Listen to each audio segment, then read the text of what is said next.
This is a final video to fix your crew logo problems in Blox Fruits on your iPad. Are you struggling to get your custom image to show up or find that the upload button just refuses to work for you?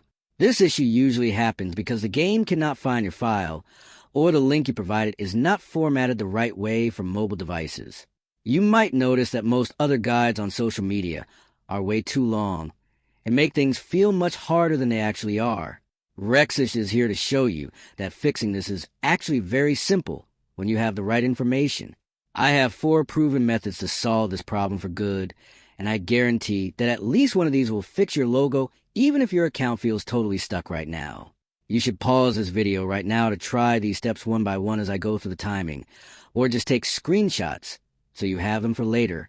I will not waste your time with confusing settings because these 4 secret ways are designed specifically for iPad users to get results fast.